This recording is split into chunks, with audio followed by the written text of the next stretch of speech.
नमस्कार। आज के इस वीडियो के अंदर हम बात करने वाले हैं श्वसन तंत्र यानी रेस्पायरेशन सिस्टम है उससे संबंधित मोस्ट इंपॉर्टेंट क्वेश्चंस है जो एग्जाम्स के अंदर बार बार पूछे जाते हैं और काफ़ी बार पूछे गए कि वो सभी क्वेश्चंस इस वीडियो के माध्यम से लगाने वाले हैं। एंड तक देखिएगा, टॉप 50 क्वेश्चंस आप लोगों के लिए मैं यहाँ पे लेके आया हूँ जो एग्जाम के दृष्टिकोण से काफ़ी इंपॉर्टेंट रहने वाले हैं। बिना किसी देरी के हम शुरुआत करते हैं क्वेश्चन नंबर 1 के साथ में। क्वेश्चन नंबर 1 कहता है कि the basic unit of lungs is, फेफड़ों की मूल इकाई क्या है।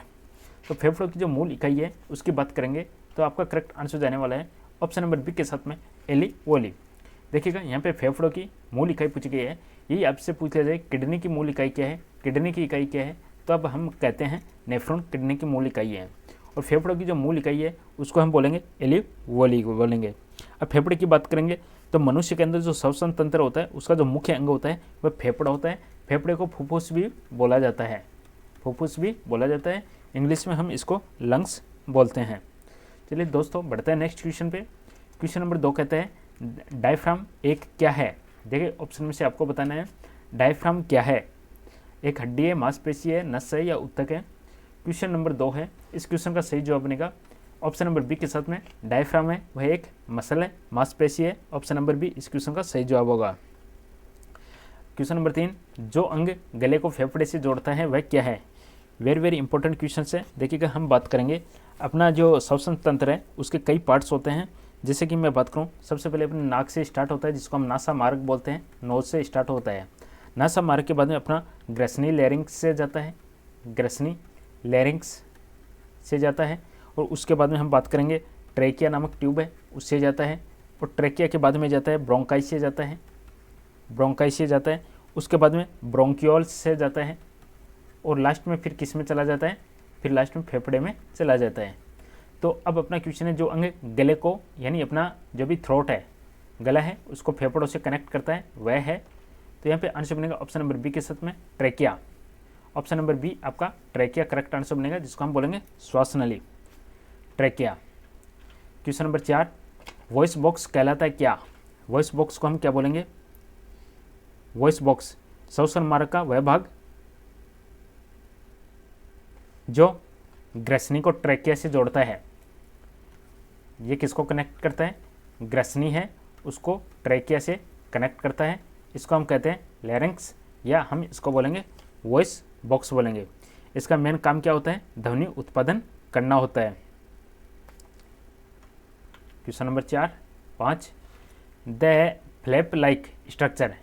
एक फ्लैप लाइक स्ट्रक्चर होता है वह झिल्ली जो भोजन को श्वास नली जाने से रोकती है। वेरी इंपॉर्टेंट है, देखिएगा वेरी इंपॉर्टेंट है। अपने को कुछ भी निगलना होता है तो यह बंद हो जाता है जिससे भोजन श्वास नली में प्रवेश नहीं कर पाता, उसको हम क्या बोलेंगे। वेरी इंपॉर्टेंट क्वेश्चन है। तो यहाँ पे आंसर बनेगा एपिग्लोटिस, एपिग्लोटिस।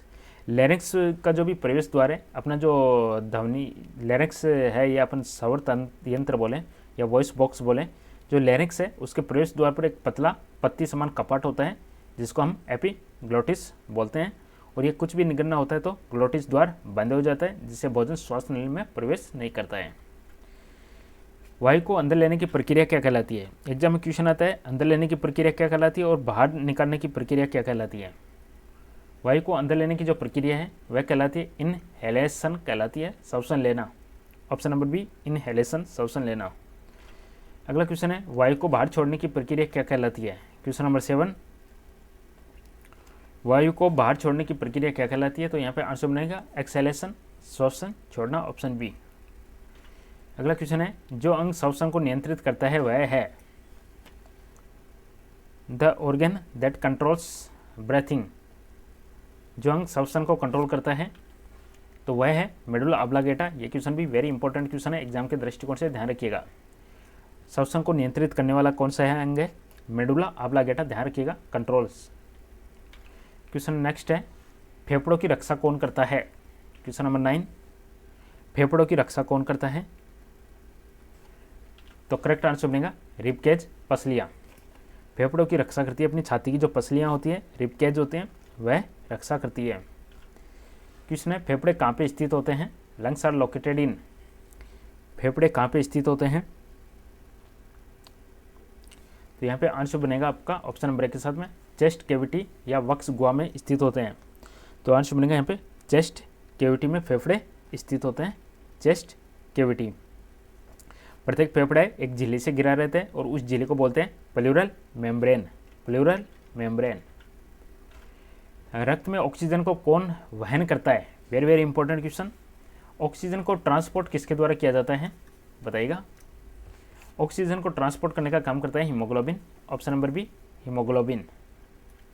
चलिए अगला question. The trachea divides into 2 branches called. श्वास नली 2 शाखाओं में, जो श्वास नली है वह 2 शाखाओं में डिवाइडेड रहती है, इन्हें क्या कहा जाता है? Trachea divides into 2 branches. Trachea divide होती है 2 ब्रांचेज में, इसको हम कहते हैं bronchi, option number B bronchi. Question next है, गैसों का जो आदान प्रदान है वह किसके द्वारा होता है? Exchange of gases takes place in, तो आंसर बनेगा एलियोली, ऑप्शन नंबर है एलियोली।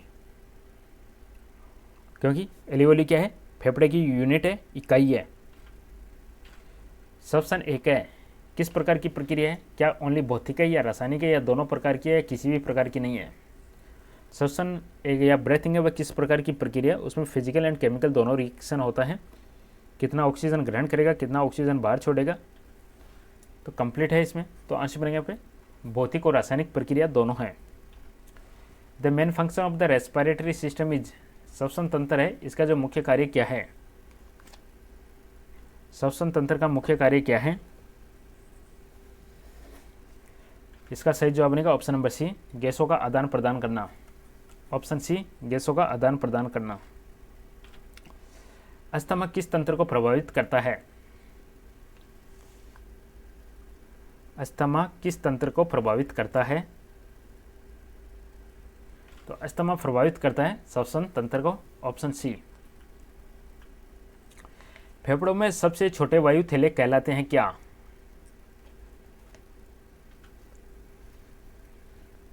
फेफड़ों में सबसे छोटे वायु थैले क्या कहलाते हैं?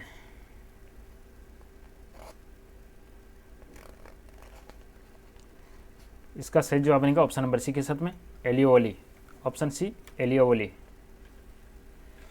श्वसन से उत्पन्न ऊष्मा, श्वसन से क्या उत्पन्न होता है?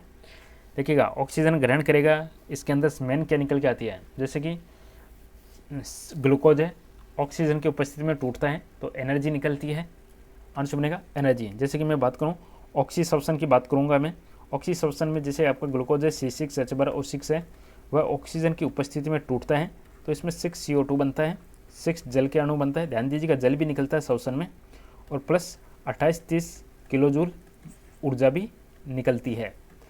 तो आंसर बनेगा ऑप्शन सी ऊर्जा। श्वसन के दौरान मुक्त ऊर्जा किस रूप में संग्रहित होती है? श्वसन के दौरान जो ऊर्जा निकलती है वह किस रूप में स्टोर होती है? तो वह होती है ATP के रूप में होती है, ऑप्शन नंबर है ATP। ATP बोलते हैं एडिनसन ट्राइफॉस्फेट।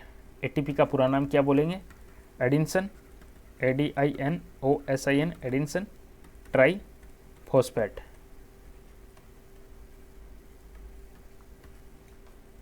चलिए नेक्स्ट क्वेश्चन है, मछली में श्वसन अंग कौन सा है? मछली में श्वसन अंग कौन सा है? तो इसका आंसर बनेगा ऑप्शन नंबर बी के साथ में gills, option B gills. Oxygen की अनुपस्थिति में होने वाला श्वसन क्या कहलाता है?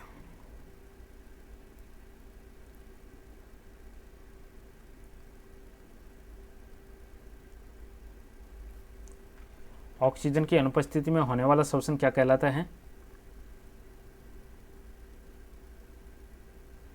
तो इसका आंसर बनेगा ऑप्शन नंबर बी के साथ में anaerobic respiration, anaerobic respiration.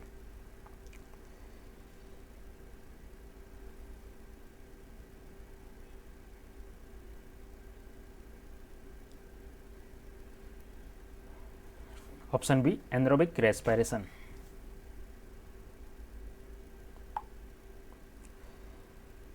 Next question है, श्वसन तंत्र के किस भाग में धूल को पकड़ने के लिए सिलिया मौजूद होते हैं?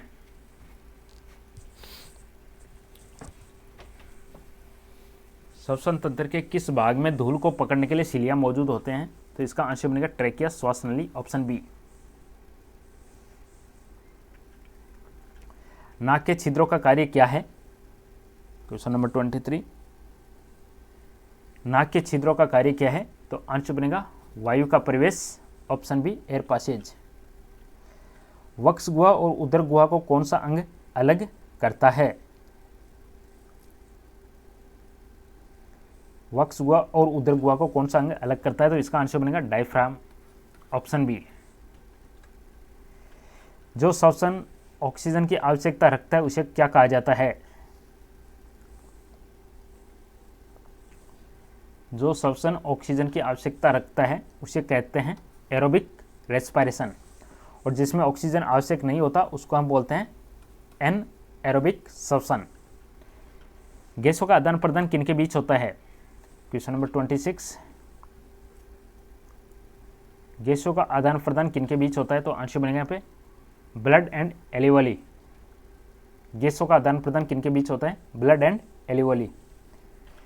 श्वसन का मुख्य अपशिष्ट उत्पाद क्या है? अपशिष्ट उत्पाद पूछा गया यहाँ पे।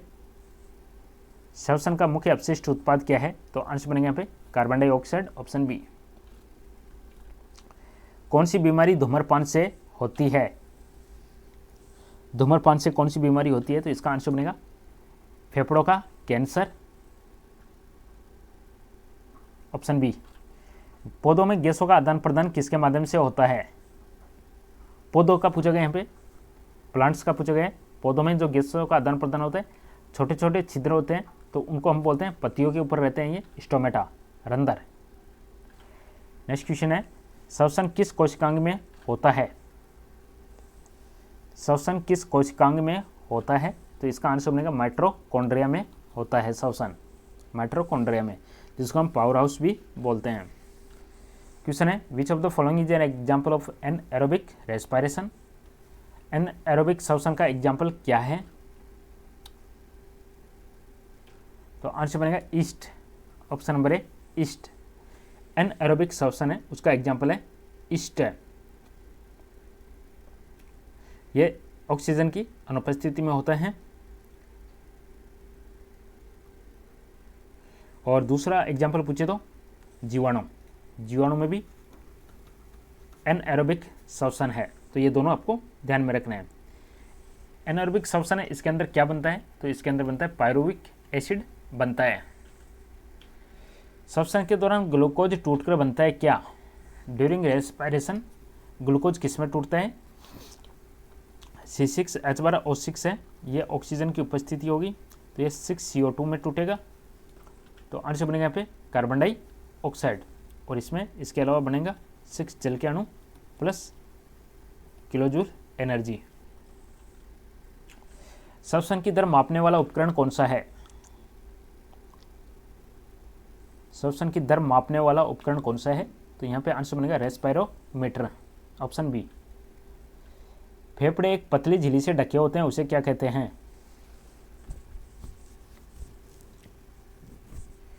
फेफड़े एक पतली झिल्ली से ढके रहते हैं, उन्हें कहते हैं pleura, option A, pleura.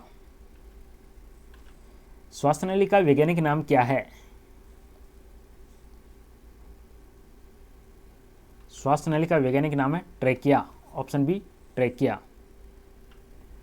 Next question है, श्वसन तंत्र का कौन सा भाग ब्रोंकी को एलिवोली से जोड़ता है? ब्रोंकी को एलिवोली से जोड़ता है कौन सा भाग? ब्रोंकी को एलिवोली से जोड़ता है तो वह है ब्रोंकियोल्स। ब्रोंकी को एलिवोली से जोड़ता है ब्रोंकियोल्स, ऑप्शन बी। फेफड़े स्पंजी क्यों होते हैं? क्या कारण है फेफड़े स्पंजी होते हैं, स्पंज की तरह होते हैं?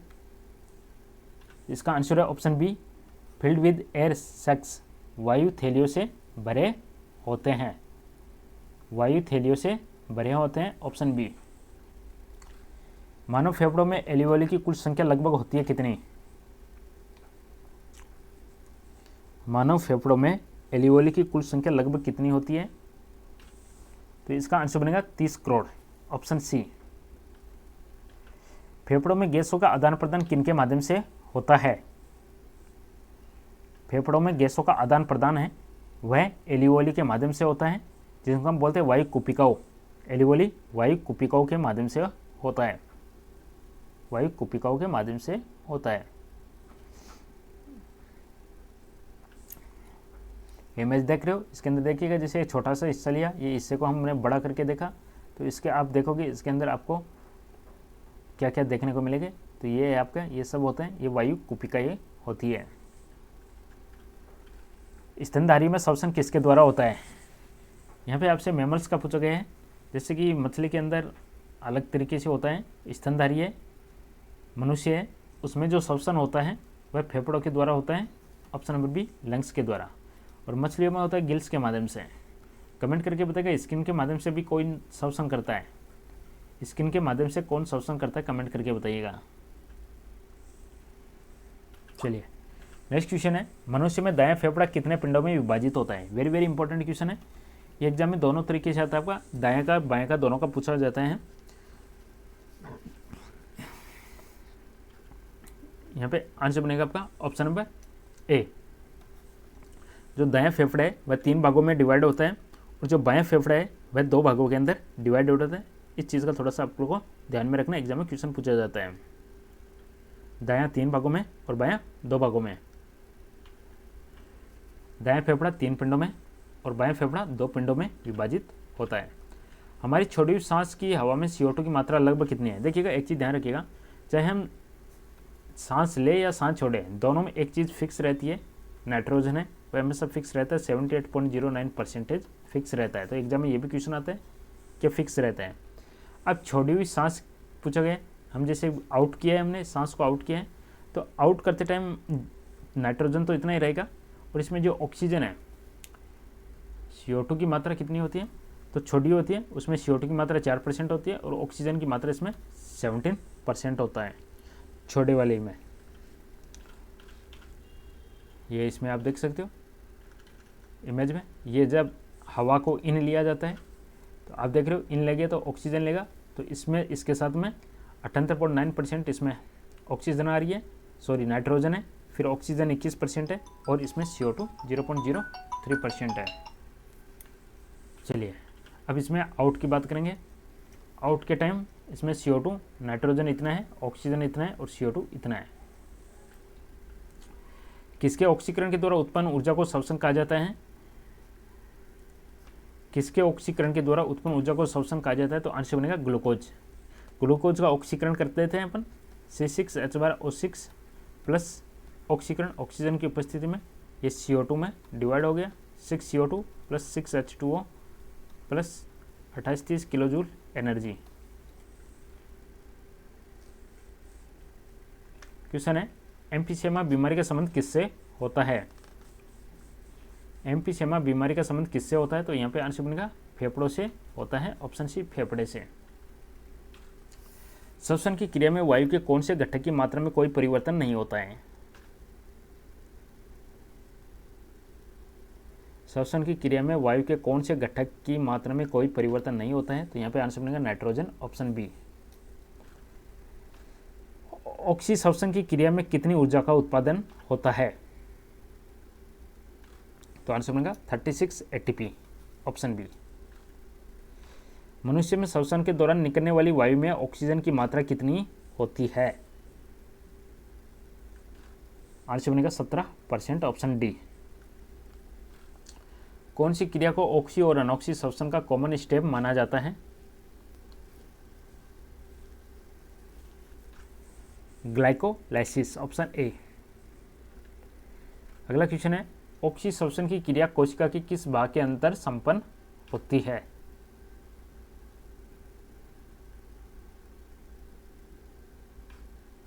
ऑप्शन ए कोशिका द्रव्य एंड माइटोकॉन्ड्रिया। तो ये था सेशन जिसमें हमने 50 क्वेश्चंस देखे। वीडियो पसंद आए लाइक कीजिएगा, चैनल को सब्सक्राइब कीजिएगा। आपका बहुत बहुत धन्यवाद, थैंक यू।